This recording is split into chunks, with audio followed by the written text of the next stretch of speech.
सुस्वागतम विद्यार्थी मित्रांनो. सायन्स अँड टेक्नॉलॉजी इयत्ता 10वी chapter number 5 heat. We have to study in previous lecture the difference between heat and temperature, latent heat of fusion, latent heat of vaporization and regelation. With there we have to also study the topic anomalous behavior of water and Hope's apparatus. Now today we have to study dew point and humidity. About 71% of surface of the earth is covered with water. Due to constant evaporation of water, water vapor is always present in the atmosphere. The amount of water vapor in the atmosphere helps us to understand the state of daily weather. The presence of water vapor in the air makes it moist. The moisture in the atmosphere is called humidity. For a given volume of air at a specific temperature, there is a limit on how much water vapor the air can contain. If the amount exceeds this limit, the excess vapor converts into water droplet. When the air contains maximum possible water vapor, it is said to be saturated with the vapor at that temperature. The amount of vapor needed to saturate the air depends on temperature of air. If air temperature is low, it will need less vapor to saturate the air. For example, if temperature of air is 40 degree, it can contains 49 gram of water vapor per kilogram of a dry air without condensation. If the amount of vapor exceeds this limit, the additional vapor will condense. However, if the temperature of air is 20 degree, it can contains only 14.7 gram of water vapor per kilogram of a dry air without condensing. If the vapor contains in air is less than the maximum limit, then the air is said to be unsaturated. Suppose unsaturated air at a certain temperature is taken and its temperature is decreased. A temperature is reached at which air becomes saturated with vapor. This temperature is called the dew point temperature.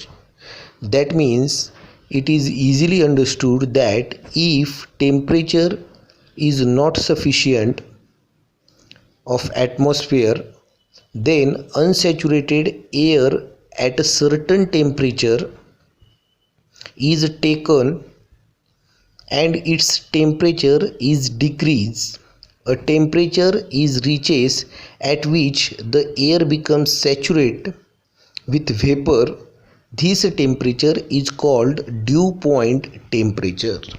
So dew point temperature is easily understood with the help of above examples. Now the vapor content in air is measured using a physical quantity called absolute humidity.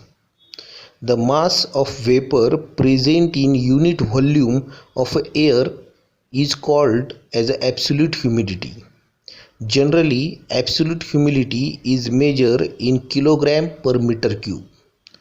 The feeling of humid or dry nature of air not only depends on the amount of vapor in the air, but it also depends on how close that amount is for making the air saturate with vapor. It means that it depends on temperature of the air also.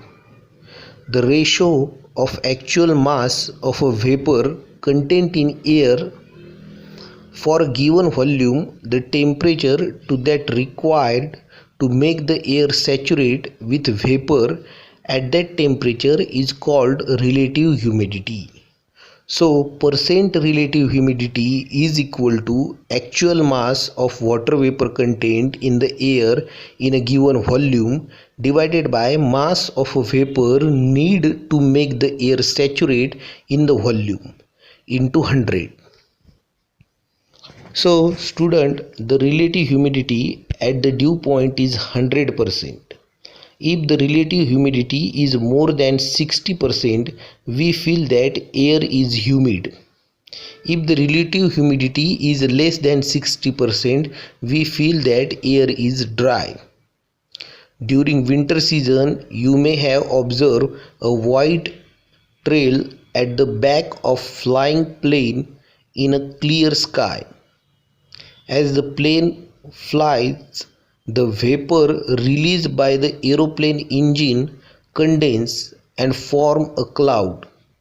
If the surrounding air is having more relative humidity, it takes a long time for the white trail formed by condensation of the vapor to disappear.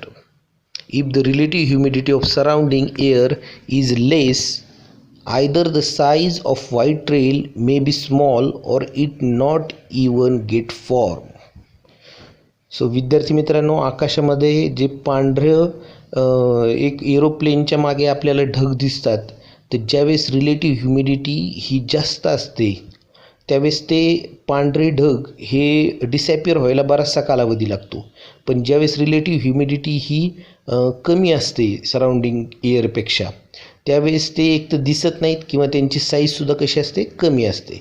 मग ह्या पॉईंटमध्ये आपण सर्वात महत्त्वाचं शिकलो तो म्हणजे dew point.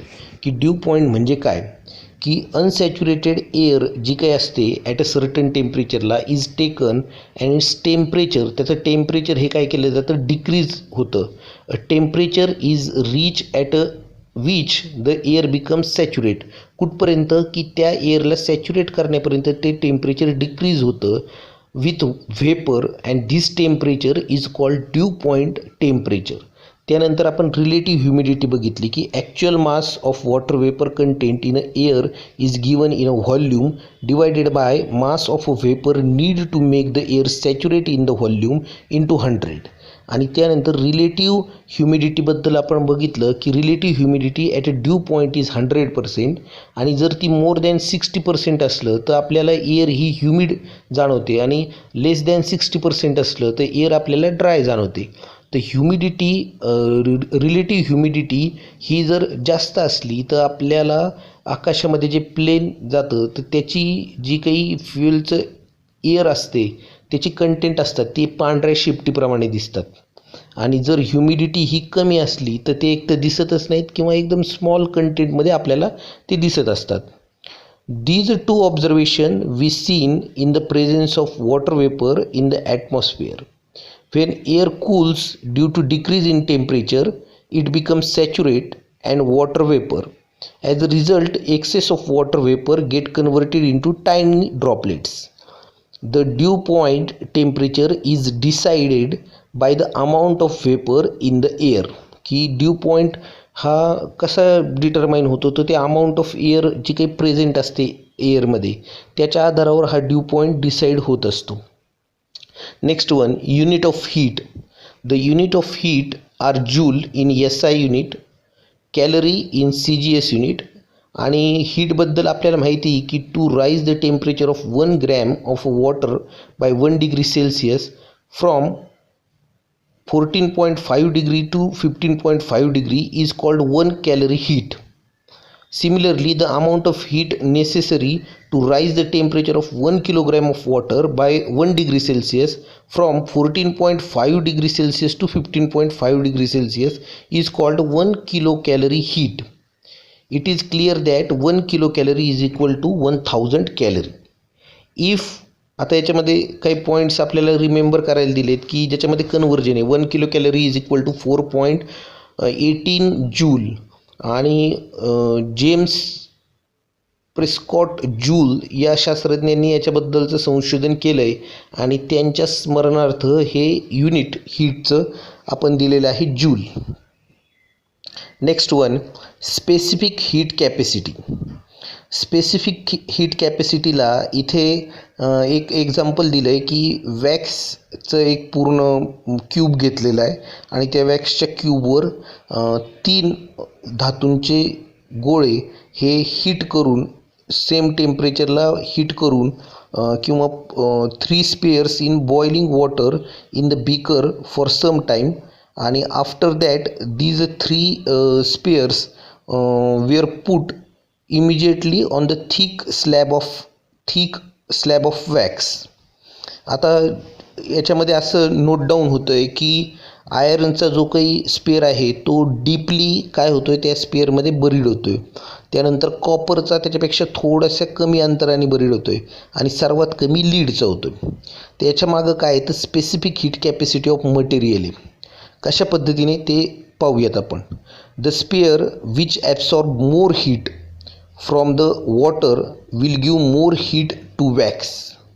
More wax will thus melt and sphere will go deeper in the wax.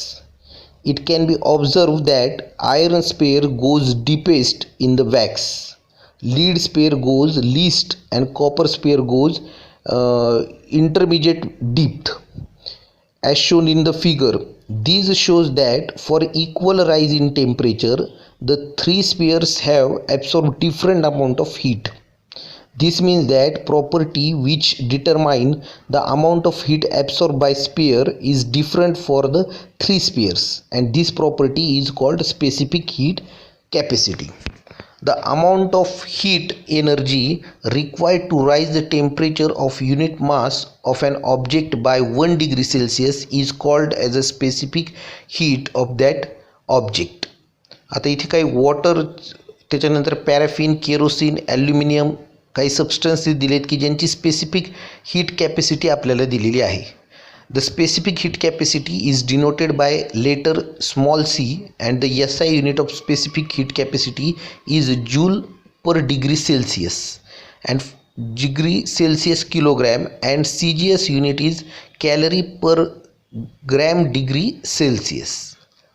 If specific heat capacity of object is denoted by C, mass of object is denoted by M, and if temperature of object is rise by delta T degree Celsius, the heat energy absorbed by object is given by the formula mc delta T, म्हणजे m multiply by c multiply by delta T. So next one, heat exchange. It is the one of the topic in heat. If heat is exchanged between hot and cold object, the temperature of cold object goes increasing due to gain of energy and temperature of hot object goes on decreasing due to loss of energy. The change in temperature continue till the temperature of both the object attain the same value. In this process, cold objects gains the heat energy and hot object lose the heat energy. If the system of both the object is isolated from the environment by keeping it inside a heat resistance box, that means which cannot exchange the heat, then no energy can flow from inside the box or come from the box. In this situation, we get the following principle, that heat energy lost by hot object is equal to heat energy gained by cold object, and this is called the principle of heat exchange. So measurement of specific heat and calorimeter. The specific heat of an object can be measured using mixing method. For this, calorimeter is used. You have learned about calorimeter in previous standard. If a hot solid object is put in water in a calorimeter, heat exchange between the hot object and water and calorimeter starts. This continue till the temperature of solid object, water and calorimeter becomes equal. Therefore, heat lost by solid object is equal to heat gained by water in calorimeter plus heat gained by calorimeter. Here heat lost by solid object is Q, molecule the mass of solid object into its specific heat and decrease in its temperature. So basically heat gain by water is Q1, that is mass of water into its specific heat into increase in temperature, and heat gain by calorimeter is equal to mass of calorimeter into its specific heat into increase in its temperature. So heat lost by object is equal to, that means Q is equal to heat gain by calorimeter Q2 plus heat gain by water Q1. Using this equation, if specific heat of water and calorimeter are known, then specific heat of solid object can be calculated. So the basic formula is equal to Q is equal to Q2 plus Q1. Next, some examples are there. We can solve manually these examples.